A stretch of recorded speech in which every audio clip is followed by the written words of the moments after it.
very good morning. You're watching The Early Bird with me, Akshita Nandagopal. Over the last few months, there's been endless speculation on whether superstar Rajinikanth will be entering politics or not, whether he'll take the political plunge or not. He's dropped a lot of hints but never really given a concrete answer. And we here at India Today have been tracking all the developments on the front on that story. And finally now, Talaiva has hinted at his imminent political plunge. The Tamil superstar has admitted that he is discussing the prospects of joining politics but would make an announcement only once he finalizes it. Remember, just days ago, Talaiva's close friend, RSS ideologue Guru Murthy had told India Today that Rajini will float his own political outfit and will also ally with the BJP. Speculations have been rife since the superstar told his fans that they must prepare for a bigger war, and if God is willing, he will definitely don the political avatar as well. I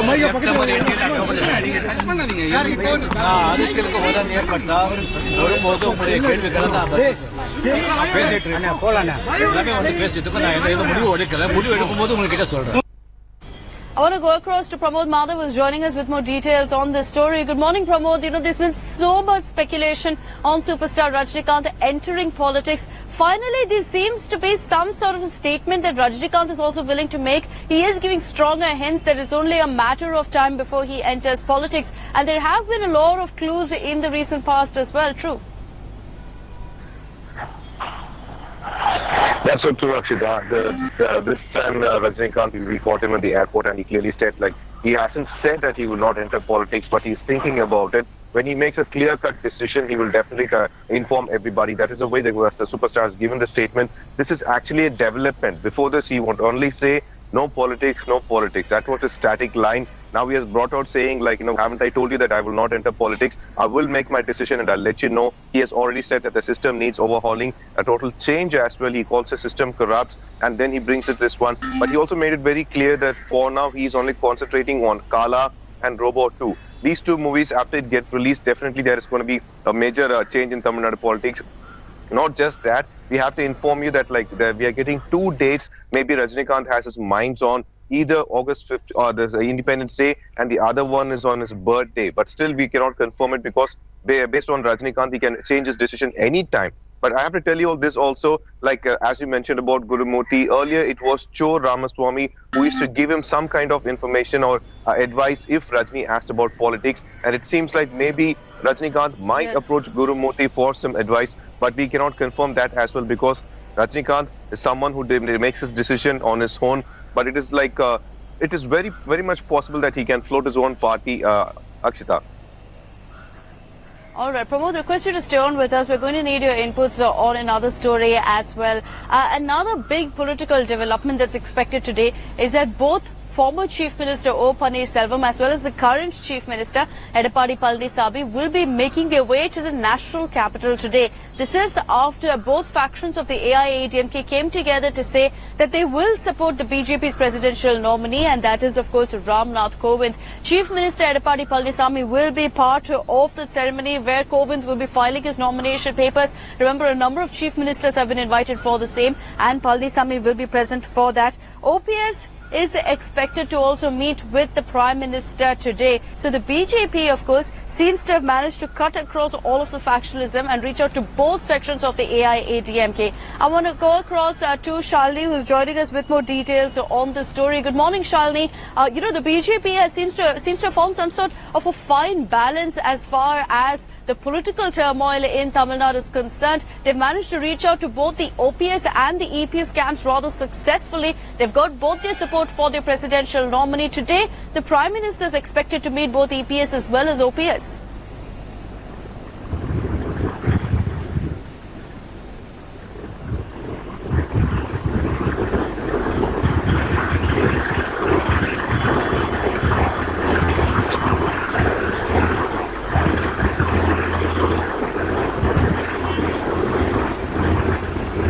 Shalini, if you can hear me, give us details of what really is expected today. Both Chief Minister EPS as well as the former Chief Minister OPS will be in the national capital, both scheduled to meet the Prime Minister. Well, Akshita, as we all know, OPS and EPS are in the national capital, both scheduled to meet the Prime Minister, as you said earlier. both coming to pledge support to the NDA presidential candidate Ram Nath Kovind. Now both have appointments with the Prime Minister, and what's really interesting is that EPS is the sitting Chief Minister and he's recognized as the sitting Chief Minister. The Prime Minister called EPS personally. They spoke over the phone. He asked for support, which EPS said that he will assure. And Amit Shah was the one who spoke to O Paneerselvam and asked O Paneerselvam to support the NDA candidate. And O Paneerselvam said, yes, I will support the NDA candidate. And has come all the way to Delhi. Today, both the Chief Minister and the rebel leader of the AIADMK have meetings with the Prime Minister. It's a courtesy meeting where they will go and where they will extend their support to the presidential candidate. It's really interesting because the BJP has cut across various factions, whether it's the TDP, the TRS, whether it is the AIADMK. Both factions of the AIADMK, in fact, support the NDA presidential candidate. But as long as DMK is concerned in Tamil Nadu, they're part of the opposition meeting, and the opposition has fielded their own candidate right now. But it looks like most of the factions are with Ram Nath Kovind. Akshita.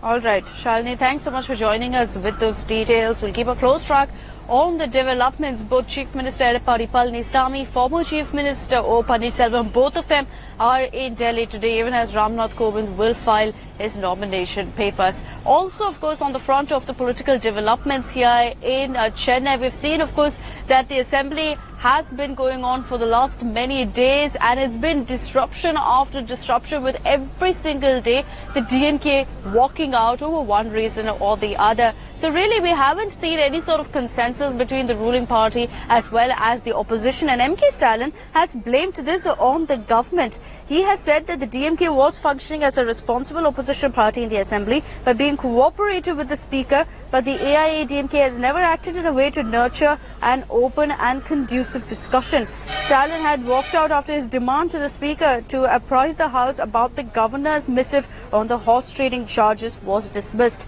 Acting on Stalin's plea, the governor Vidyasagar Rao, remember, had sent out a letter to the speaker and had asked to read it out in the House.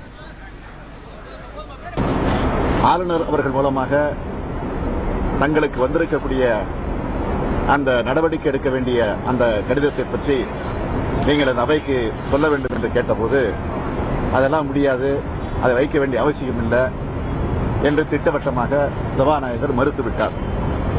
நாங்கள் தமிழ்நாடு சட்டமன்ற விதிகளையும் படித்து காட்டினோம், அதேபோல இந்திய அரசியலமைப்பு சட்டத்தில் இருக்கக்கூடிய அந்த விதிமுறையும் படித்து காட்டினோம். இருந்தாலும் அதை முழுமையாக அவர்கள் ஏற்றுக்கொள்ளவில்லை. எனவே அதை ஏற்றுக்கொள்ள முடியாது என்று சபாநாயகர் திட்டவட்டமாக ஒரு சர்வாதிகார போக்கோடு சொல்லிய காரணத்தால் நாங்கள் அதை கண்டிக்கின்ற வகையில் திராவிட முன்னேற்றக் கழகம் இன்றைக்கு வெளிநடப்பு செய்திருக்கிறது. வெளிநடப்பு இதற்கு மட்டும்தான், ஒட்டுமொத்தமாக அல்ல. All right, Pramod Madhav is still with us. Pramod, you've been attending the assembly session every single day. I'm sure you've noticed the amount of disruptions, the kind of drama and ruckus that's been taking place every day between the DMK and the government. Give our viewers a sense of whether any sort of business is being conducted at the assembly or whether it's just politics and more politics. Well, Akshita, I got to tell you first that we actually missed Jayalalitha and Karunanidhi in the assembly because nothing can replace their presence, be it Stalin, be it EPS, be it OPS, anybody. They cannot replace them as the leaders in the assembly. Now, coming to the point, after Stalin and he brought it out stating that he is doing so many walkouts. Yesterday, he gave us a statement claiming that even though he walks out, immediately he returns to the assembly and takes part in all the proceedings of the assembly to make it clear that DMK's intention is not to disrupt the proceedings of the assembly.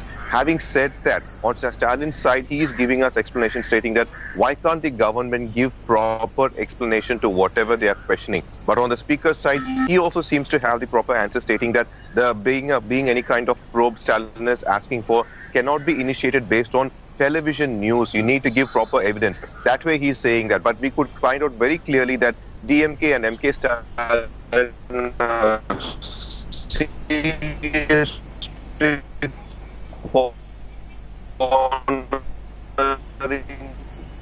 Pramod, we seem to be having some sort of a problem with your connection. We'll get back to you for more details on really what's happening in the assembly.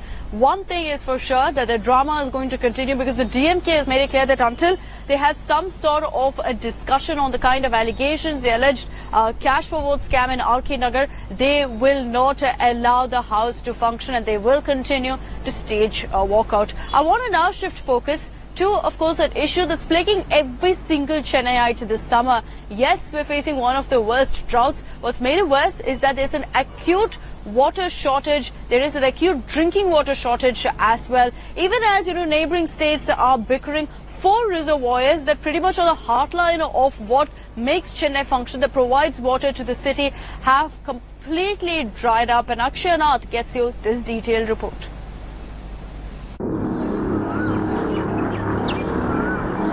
One of the worst droughts in 150 years.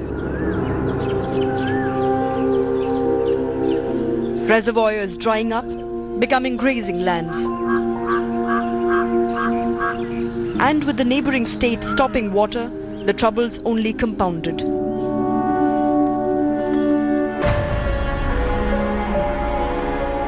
The city of Chennai is facing acute water shortage, packaged drinking water being the only option left. Nowadays, we are getting the metro water in a bad condition.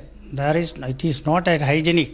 If we are getting a good metro water, definitely we will avoid this canned water and will depend on the metro water only. Not only residents, the hotel industry is also facing the brunt. For the past 1 month, we've been not receiving metro water at all. And we are only surviving with our sources. We've got a clearance from the Tamil Nadu Pollution Control Board to use our water for flush purposes. So we use the entire treated water into the flush, plus we use it for gardening. And even in the garden, we use a drip irrigation method. With government water supply scant, scarcity has hit the tourism industry as well. As a hotelier, we do require at least 30 to 35,000 litres per day. Now I have a 70-room property. I definitely require that kind of water. We are trying to outsource through the private tankers, and it's very, very difficult to get a private tanker. But somehow we have been managing. Chennai and its suburb consume more than 25 million litres of water per day, which is manufactured in more than 250 units within Chennai as well as its neighbouring districts. But with Chennai facing one of the worst droughts in 150 years, environmentalists call the current situation a man-made disaster. The groundwater levels have been rapidly depleting, worsening the crisis. Around 10 lakh cans are supplied, 10 lakh plus cans are supplied a day, and people are totally dependent on this for their drinking purpose, and they have started using this for their cooking purpose also. Environmentalists say the crisis is purely man-made. When you had that kind of a flood, how can you have this kind of a drought? So you have let something like 300 TMC feet of water into the sea. In 2015, now you are struggling to get even half a TMC feet of water from Telangana, from Andhra Pradesh. So this is an extremely paradoxical, and I cannot really believe whether it can happen. Chennai's 65% water supply comes from important reservoirs. As most reservoirs have dried, only 4% supply is coming from them. Currently, the combined water level in the 4 reservoirs is only 1%. In an initiative first of its kind, 4 important reservoirs will be off the limit for metro waters because it will be taken in for dredging. In the city of Chennai, a minimum of 470 million litres to 500 million litres of water is taken from these reservoirs to meet their everyday need. But now everything will be dependent on the groundwater from Tiruvallur and Neyveli. The big question is, will it be sufficient?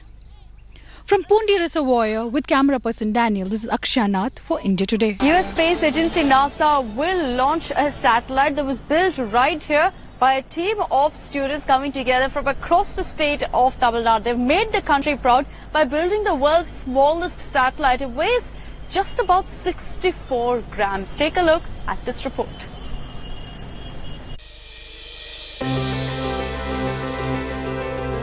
Believe it or not, this tiny contraption is actually a satellite. Built the world's smallest satellite, weighing all of 64 grams. Rifat Shahrukh is the toast of Chennai After his satellite, the Kalamsat, named after APJ Abdul Kalam, was launched by the world's premier space agency, NASA. As Rifat looks to the stars, here's wishing the young scientist all the best.